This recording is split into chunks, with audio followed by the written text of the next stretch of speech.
Setelah transmisi suara memperingatkan Putri Wenqing dan kerumunan, Qin Yichan menyipitkan matanya. Hati-hati. Pada saat ini, pemilih bintang juga pulih. Semuanya, masuk ke benua ini dan lihat. Klan kekaisaran dari berbagai pihak tidak menentangnya.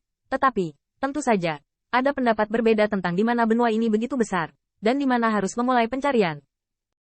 Lagi pula, tidak apa-apa untuk menjelajahi benua ini bersama-sama, tetapi siapapun yang menemukan Xingyu pertama kali bisa mendapatkannya terlebih dahulu, dan bahkan memiliki peluang lain. Memikirkan hal ini, lelaki tua dari suku Manhua mengepalkan tinju ke arah Raja Penangkap Bintang dan mengangkat senyum menawan. Aku menunggu kekuatanku yang rendah, jadi aku tidak akan menambah kekacauan pada Raja, dan mencari serta menjelajah dari sisi tenggara. Sang pemetik bintang juga mengetahui pikiran para kaisar ini, mengangguk sedikit, dan tidak berhenti. Berhati-hatilah, jika Anda dalam bahaya, segera kirimi saya pesan.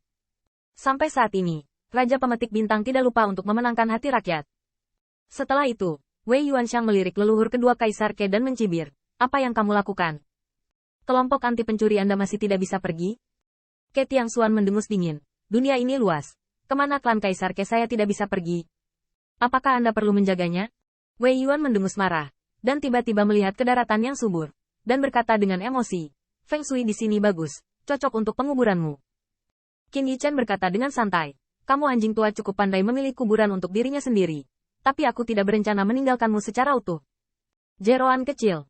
Setelah Wei Yuansang menggertakkan giginya dengan kepahitan, dia berubah menjadi cahaya ilahi dan turun ke benua ini bersama para pemetik bintang.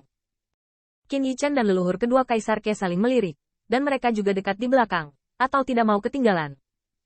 Ledakan. Setelah mendarat, Qin Yichan memindai kesadaran ilahi dan merasakan sekitarnya, hanya untuk menemukan bahwa itu persis sama seperti ketika dia berdiri di langit berbintang dan melihat ke bawah. Apakah benar-benar tidak ada makhluk?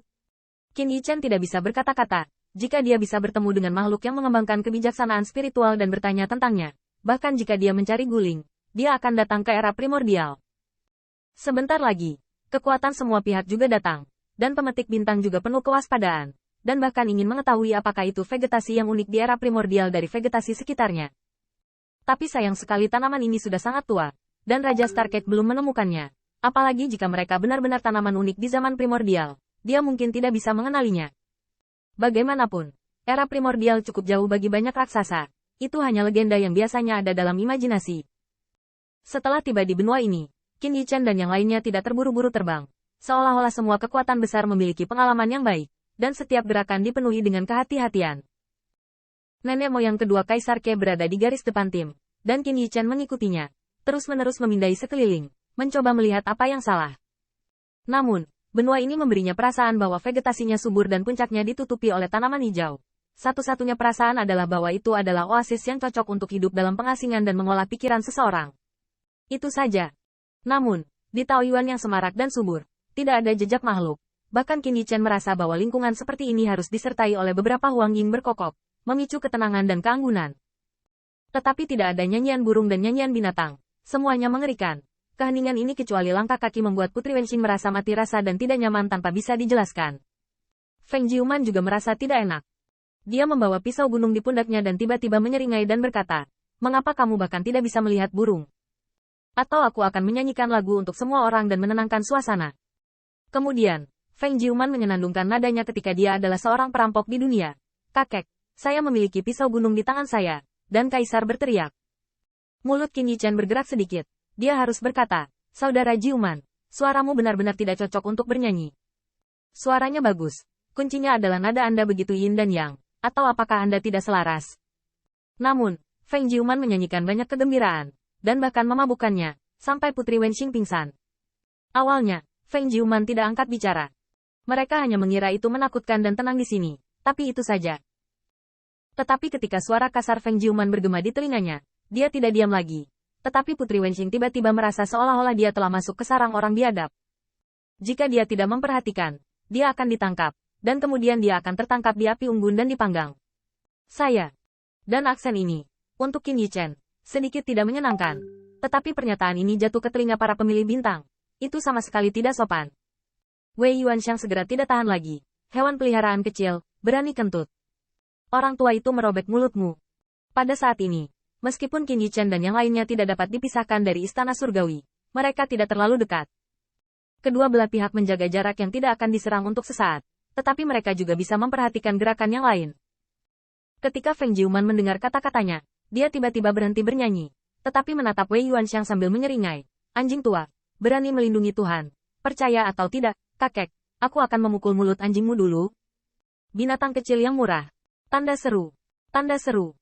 Wei Yuanxiang sangat marah, dan tidak apa-apa bagi perempuan jalan kecil dari klan Kaisar Ke untuk tidak menghormatinya. Dan sekarang hewan klan manusia ini menjadi semakin bengkak, hampir melupakan apa mereka.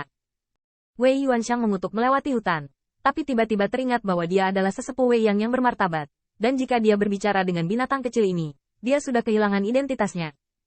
Namun, pada saat ini, Qin Yichen tiba-tiba menoleh setelah mendengar bunyi klik, dan melihat Ke Tiangxuan menginjak cabang yang jatuh ke tanah. Suara samar ini tiba-tiba mulai seperti guntur di lingkungan yang sunyi ini. Qin Yichen dengan cepat menghela nafas, tetapi yang tidak dia duga adalah bahwa Ke Tiangxuan berhenti. Tianxing, lihat, apakah itu pohon suci giok berkaca-kaca? Tampaknya telah menghasilkan buah dewa. Ke Tiangxuan berhenti dan mengangkat jarinya ke arah kehidupan yang berubah tidak jauh. Dengan senyuman di wajahnya, sebuah pohon suci juga berharga untuk dibawa kembali. Namun, Qin Yichen sedikit mengernyit. Dia melihat ke arah yang ditunjukkan Ke Tiangxuan. Pohon ini jelas sangat biasa. Leluhur, apakah itu pohon giok suci? Lihat lebih dekat. Namun, suara Qin Yichen tidak jatuh, tetapi dia mendengar suara Ke Tiangxuan di benaknya. Tianxing, datang dan berdiri di dekat saya. Transmisi suara ini sangat khusyuk, dan sama sekali tidak menemukan kegembiraan dari pohon dewa. Hati Qin Yichen terangkat, mengetahui bahwa penemuan Ke Tiangxuan jelas jauh lebih baik daripada pohon buah. Lagi pula, pohon suci tidak cukup untuk membuat kaisar tersentuh. Hei, itu benar-benar pohon giok mengkilap. Aku melewatkannya. Qin Yichen memasang ekspresi terkejut di wajahnya, dan berjalan ke Ke Tiangxuan. Tetapi dalam kegelapan, transmisi suara kental yang terakhir. Tianxing, kamu merasakannya. Apakah kecepatan ruang dan waktu di sini berbeda dengan dunia luar?